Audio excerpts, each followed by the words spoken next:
ये आकाशवाणी देहरादून है। अब आप डिम्पल्स आनंद से प्रादेशिक समाचार सुनिए। पहले मुख्य समाचार। राष्ट्रपति रामनाथ कोविंद का देश के युवाओं से कुष्ठ रोगियों की सेवा के उदाहरणों से प्रेरणा लेकर इस क्षेत्र में सक्रिय योगदान करने का आह्वान। प्रधानमंत्री नरेंद्र मोदी ने स्थानीय उत्पादों को वैश्विक उत्पाद बनाने और उनकी मांग बढ़ाने का आह्वान किया। मन की बात कार्यक्रम में 400 अरब डॉलर मूल्य का निर्यात लक्ष्य प्राप्त करने पर गर्व व्यक्त किया। केंद्र सरकार ने प्रधानमंत्री गरीब कल्याण अन्न योजना की अवधि और 6 महीने के लिए बढ़ा दी है। और उत्तराखंड बोर्ड की 10वीं व 12वीं की परीक्षाएं कल से शुरू हो रही हैं। कोविड से सुरक्षित रहने के लिए आपसे अपील है कि इन सरल उपायों का पालन अवश्य करें। पूर्ण टीकाकरण कराएं, मास्क पहनें, 2 गज की सुरक्षित दूरी बनाए रखें, हाथ और चेहरा साफ रखें। राष्ट्रपति रामनाथ कोविंद ने देश के युवाओं से आग्रह किया है कि वे कुष्ठ रोग से प्रभावित लोगों की सेवा करने के अनुकरणीय उदाहरणों से प्रेरणा प्राप्त करें और अपना सक्रिय योगदान भी दें। राष्ट्रपति ने आज हरिद्वार में दिव्य प्रेम सेवा मिशन की रजत जयंती पर ये बात कही। हमारा देश आजादी का अमृत महोत्सव मना रहा है। इस कार्यक्रम में भारतीय स्वतंत्रता आंदोलन पर वेबिनार, स्वतंत्रता सेनानियों के योगदान पर संगोष्ठी के साथ साथ वृक्षारोपण, रक्तदान और श्रमदान जैसे कार्यक्रमों का आयोजन किया जा रहा है। मुझे यह जानकर प्रसन्नता हुई कि दिव्य प्रेम सेवा मिशन भी वृक्षारोपण और स्वच्छ गंगा मिशन हेतु श्रमदान जैसे कार्यक्रम आयोजित कर रहे हैं। कुछ माह पूर्व मुझे कुछ ऐसे छात्र छात्राओं से मिलने का अवसर प्राप्त हुआ जो राष्ट्रीय सेवा योजना के अंतर्गत देश के विभिन्न क्षेत्रों में जन सेवा में लगे हुए। मैं देश के युवाओं से आग्रह करता हूं कि वे कुष्ठ रोग से प्रभावित लोगों की सेवा करने के अनुकरणीय उदाहरणों से प्रेरणा प्राप्त करें और अपना सक्रिय योगदान भी प्रदान करें। राष्ट्रपति ने कहा कि कुष्ठ रोग के कुछ शारीरिक, मनोवैज्ञानिक और सामाजिक पहलू होते हैं। कुष्ठ रोग से प्रभावित व्यक्ति को बीमारी के दौरान तथा उससे मुक्त होने के बाद भी किसी भी अन्य रोग से प्रभावित व्यक्ति की तरह परिवार और समाज के अभिन्न अंग के रूप में उसी तरह स्वीकार करना चाहिए जैसे कि अन्य रोग से प्रभावित व्यक्ति को किया जाता है। उन्होंने बताया कि संसद ने दिव्यांग व्यक्तियों के अधिकार अधिनियम 2016 को पारित किया है, जिसके तहत इंडियन लेपर्ड्स एक्ट 1898 को निरस्त कर दिया गया और कुष्ठ रोग से प्रभावित लोगों के प्रति भेदभाव कानूनी तौर पर समाप्त किया गया है। इसके साथ ही श्री कोविंद ने कहा कि प्राचीन काल से ही लोग इस पवित्र भूमि पर पहुंचकर शांति व ज्ञान प्राप्त करते रहे हैं। उन्होंने कहा कि गंगोत्री, यमुनोत्री, केदारनाथ और बद्रीनाथ जैसे धाम इस भूखंड पर ही स्थित हैं। हरिद्वार और हरद्वार इन दोनों नामों से प्रसिद्ध यह नगर भगवान विष्णु और महादेव शंकर दोनों की ही प्राप्ति का द्वार माना जाता है। प्रधानमंत्री नरेंद्र मोदी ने 400 अरब डॉलर मूल्य का निर्यात लक्ष्य प्राप्त करने पर गर्व व्यक्त किया है। आकाशवाणी से मन की बात कार्यक्रम में उन्होंने कहा कि अब भारत के उत्पाद दुनिया भर में पहुंच रहे हैं। उन्होंने कहा कि हम स्थानीय उत्पादों को समर्थन देकर उन्हें ग्लोबल बना सकते हैं। प्रधानमंत्री ने लोगों से अपील की कि वे स्थानीय उत्पादों को वैश्विक स्तर पर ले जाने का प्रयास करें ताकि भारतीय उत्पादों की प्रतिष्ठा बढ़े। श्री मोदी ने कहा कि असम के हैलाकांडी के चमड़ा उत्पाद, उस्मानाबाद के हथकरघा उत्पाद, बीजापुर की वनस्पति और चंदौली के काले चावल का निर्यात लगातार बढ़ रहा है। उन्होंने कहा कि अब लद्दाख की विश्व प्रसिद्ध खुबानी, दुबई और तमिलनाडु के केले सऊदी अरब के बाजारों तक पहुंच गए हैं। प्रधानमंत्री ने कहा कि हिमाचल प्रदेश और उत्तराखंड से ज्वार की पहली खेप डेनमार्क को निर्यात की गई है। आंध्र प्रदेश के कृष्णा और चित्तौड़ जिलों से बैंगनपली और स्वर्ण रेखा आम दक्षिण कोरिया भेजे गए हैं। त्रिपुरा के कटहल और नागालैंड की किंग चिली अब लंदन निर्यात की जाने लगी है। इसी तरह गुजरात से भलिया गेहूं केन्या और श्रीलंका को निर्यात किया गया है।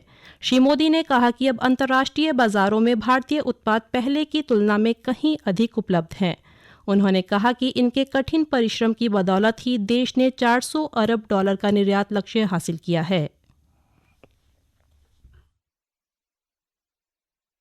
एक समय में भारत से एक्सपोर्ट का आंकड़ा कभी 100 बिलियन, कभी 150 बिलियन, कभी 200 बिलियन तक हुआ करता था। अब आज भारत 400 बिलियन डॉलर पर पहुंच गया है। इसका एक मतलब ये कि दुनिया भर में भारत में बनी चीजों की डिमांड बढ़ रही है। दूसरा मतलब ये कि भारत की सप्लाई चेन दिनों दिन और मजबूत हो रही है। और इसका एक बहुत बड़ा संदेश भी है। देश विराट कदम तब उठाता है जब सपनों से बड़े संकल्प होते हैं, जब संकल्पों के लिए दिन रात ईमानदारी से प्रयास होता है तो वो संकल्प सिद्ध भी होते हैं। इस बीच प्रदेश भर में भी मन की बात कार्यक्रम को सुना गया। ये समाचार आप आकाशवाणी देहरादून से सुन रहे हैं। केंद्र सरकार ने प्रधानमंत्री गरीब कल्याण अन्न योजना की अवधि और 6 महीने के लिए बढ़ा दी है। अब इस वर्ष सितंबर तक लाभार्थियों को योजना का लाभ मिलेगा। यह घोषणा करते हुए प्रधानमंत्री नरेंद्र मोदी ने कहा है कि देश के 80 करोड़ से अधिक लोगों को पहले की तरह इस योजना का लाभ मिलता रहेगा। योजना का 5वां चरण इस माह के अंत में समाप्त होना था। सितंबर 2022 तक इस योजना पर 80,000 करोड़ रुपए और खर्च होंगे। योजना के माध्यम से राष्ट्रीय खाद्य सुरक्षा अधिनियम के अंतर्गत प्रत्येक लाभार्थी को हर महीने 5 किलोग्राम अनाज निःशुल्क प्राप्त हो रहा है। वहीं मुख्यमंत्री पुष्कर सिंह धामी ने पीएम गरीब कल्याण अन्न योजना की अवधि बढ़ाने पर प्रधानमंत्री नरेंद्र मोदी का आभार व्यक्त किया है। उन्होंने कहा कि केंद्र सरकार के इस निर्णय से समाज के गरीब और कमजोर वर्गों के लोग लाभान्वित होंगे। मुख्यमंत्री ने कहा कि कोविड काल में गरीबों के लिए लागू की गई यह योजना सामाजिक सुरक्षा के क्षेत्र में विश्व की सबसे बड़ी योजनाओं में से एक है। मुख्यमंत्री ने कहा कि भले ही कोविड-19 महामारी का प्रकोप काफी हद तक कम हो गया हो और देश में आर्थिक गतिविधियां निरंतर तेज गति पकड़ रही हों, लेकिन प्रधानमंत्री गरीब कल्याण अन्न योजना की अवधि बढ़ाने से यह सुनिश्चित होगा कि आर्थिक रिकवरी के मौजूदा समय में कोई भी गरीब परिवार भूखा सोने पर विवश न हो। उत्तराखंड बोर्ड की 10वीं और 12वीं की परीक्षाएं कल से शुरू हो रही हैं, जो कि 18 अप्रैल को संपन्न होंगी। उत्तराखंड विद्यालय शिक्षा परिषद ने परीक्षाओं को लेकर सारी तैयारियां पूरी कर ली हैं। हाई स्कूल की परीक्षा पहली पाली में सुबह 8 से 11 बजे के बीच होगी, जबकि इंटरमीडिएट के पेपर दोपहर को दूसरी पाली में 2 से 5 बजे के बीच होंगे। हमारे संवाददाता ने बताया कि बोर्ड परीक्षा के लिए प्रदेश में 1333 केंद्र बनाए गए हैं। 10वीं कक्षा में 1,29,784 व 12वीं में 1,13,186 परीक्षार्थी परीक्षा में शामिल होंगे। प्रदेश में 191 परीक्षा केंद्र संवेदनशील हैं। राष्ट्रपति रामनाथ कोविंद और प्रथम महिला सविता कोविंद ने आज राजभवन में बोनसाई गार्डन के पुनर्उद्धार और विस्तारीकरण कार्यों का लोकार्पण किया। इस मौके पर राज्यपाल गुरमीत सिंह और राज्य की प्रथम महिला गुरमीत कौर भी मौजूद रहे। गौरतलब है कि राजभवन परिसर में स्थित बोनसाई गार्डन को 1500 वर्ग मीटर क्षेत्रफल में विस्तारित किया गया है। गार्डन में लगभग 220 प्रकार के बोनसाई पौधे संरक्षित किए गए हैं।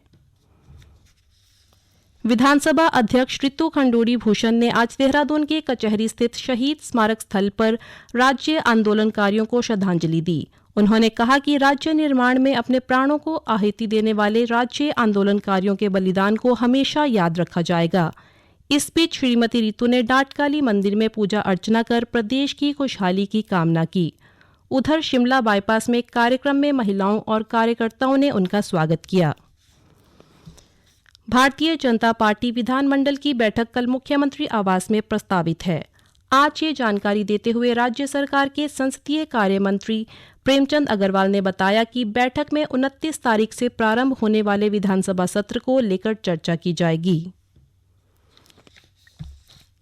देहरादून के भाऊवाला स्थित जीआरडी वर्ल्ड स्कूल को सैनिक स्कूलों की सूची में शामिल किया गया है। गौरतलब है कि रक्षा मंत्रालय ने गैर सरकारी संगठनों, निजी स्कूलों, राज्य सरकारों के साथ साझेदारी में 21 नए सैनिक स्कूलों की स्थापना को मंजूरी दी है।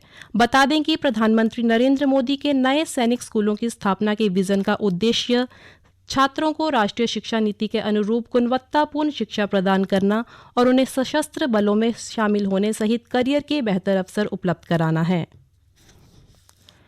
चिपको आंदोलन की 48वीं वर्षगांठ पर चमोली के रैणी गांव में आंदोलन से जुड़ी 6 महिलाओं को सम्मानित किया गया। इसके साथ ही कार्यक्रम में पर्यावरण को बचाने का संकल्प भी लिया गया। कार्यक्रम से पूर्व गौरा देवी की मूर्ति स्थापित कर अभिषेक के साथ उन्हें श्रद्धांजलि दी गई। इस बीच स्थानीय महिलाओं की ओर से पारंपरिक लोकगीतों व लोक नृत्य प्रस्तुत किया गया। अंत में मुख्य समाचार एक बार फिर।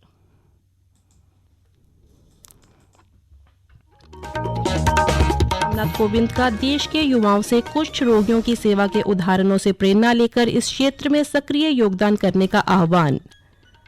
प्रधानमंत्री नरेंद्र मोदी ने स्थानीय उत्पादों को वैश्विक उत्पाद बनाने और उनकी मांग बढ़ाने का आह्वान किया।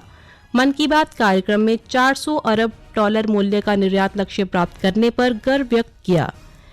केंद्र सरकार ने प्रधानमंत्री गरीब कल्याण अन्न योजना की अवधि और 6 महीने के लिए बढ़ा दी है और उत्तराखंड बोर्ड की 10वीं व 12वीं की परीक्षाएं कल से शुरू हो रही हैं। इसी के साथ प्रादेशिक समाचार समाप्त हुए। नमस्कार।